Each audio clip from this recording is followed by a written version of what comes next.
বিকেলের নাস্তায় কিংবা সন্ধ্যায় মুচমুচে ফুলকপির পাকোড়া আর সাথে যদি থাকে 1 কাপ চা, তাহলে আর তো কোনো কথাই নেই। আজকের রেসিপি খুবই সহজ এবং ভীষণ মজার ফুলকপির পাকোড়ার। তো রেসিপিটি তৈরি করার জন্য আমি এখানে নিয়ে নিয়েছি একটা আস্ত ফুলকপি। আমি এখানে মাঝারি সাইজের একটা ফুলকপি নিয়ে নিয়েছি। তো ফুলকপিগুলোকে আমি এখন এখানে টুকরো টুকরো করে কেটে নিয়েছি। তো দেখুন ফুলকপিগুলো আমি এই সাইজ করে কেটে নিয়েছি। আপনারা আপনাদের পছন্দ অনুযায়ী ছোট বড় করে কেটে নিতে পারবেন। তো ফুলকপিগুলোকে আমি ভালো করে ধুয়ে পরিষ্কার করে নিয়েছি। এই পর্যায়ে আমি চুলায় বসিয়ে দিয়েছি একটা প্যান এবং প্যানের মধ্যে দিয়ে দিয়েছি পরিমাণ মতো পানি। এখন আমি এক এক করে ফুলকপিগুলোকে এখানে দিয়ে দিব এবং এগুলোর উপরে হালকা পরিমাণে একটু লবণ ছিটিয়ে দিব। সেই সাথে ফুলকপিগুলোকে আমি 2 থেকে 3 মিনিটের জন্য সেদ্ধ করে নিব।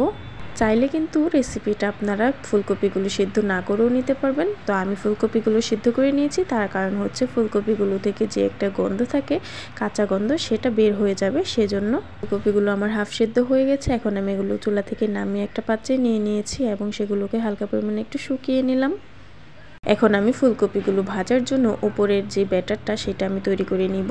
তো তার জন্য আমি এখানে নিয়ে নিচ্ছি ময়দা। তো ময়দার মধ্যে এক এক করে সামান্য কিছু উপকরণ মিশিয়ে নিচ্ছি। তো ময়দার সাথে আমি এখানে দিয়ে দিচ্ছি চালের গুঁড়ো, শুকনো চালের গুঁড়ো। সাথে এখানে দিয়ে দিচ্ছি হলুদের গুঁড়া, মরিচের গুঁড়া, ধনিয়ার গুঁড়া। সেই সাথে দিয়ে দিচ্ছি 1 চিমটি বেকিং পাউডার, দিয়ে দিলাম স্বাদ মতো লবণ, গোলমরিচের গুঁড়া। সেই সাথে দিয়ে দিচ্ছি আদা রসুন বাটা, সাথে সামান্য পরিমাণে ধনিয়া পাতা কুচিও দিয়ে দিয়েছি।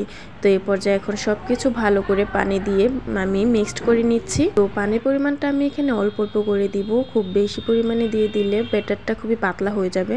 তো ব্যাটারটা আমি খুব বেশি পাতলা করব না। দেখুন ব্যাটারটা আমার তৈরি করা হয়ে গেছে। এখন আমি চলে যাব পরের স্টেপে। তো আমি চুলায় আবারও প্যান বসিয়ে দিয়েছি। প্যানের মধ্যে দিয়ে দিয়েছি পরিমাণ মতো তেল।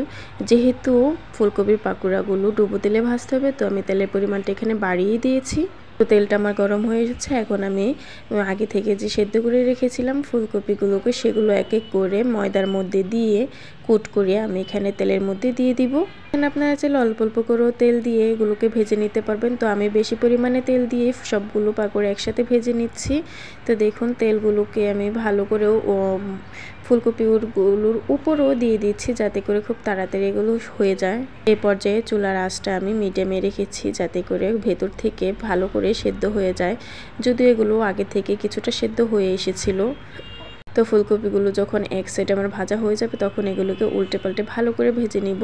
তো এ পর্যায়ে ফুলকপিগুলো আমার ভাজা হয়ে গেছে। আপনারা চাইলে এগুলোকে আর একটু কালার করে ভেজে নিতে পারবেন। তো আমি আর এগুলোকে আর বেশি কালার করব না, আমি এগুলো চুলা থেকে নামিয়ে নিব এবং সেই সাথে আমি এগুলো সস দিয়ে গরম গরম সার্ভ করে নিব। এভাবে কিন্তু ফুলকপির পাকোড়াগুলো বানালে খুবই চমৎকার হয় এবং খেতেও ভালো লাগে।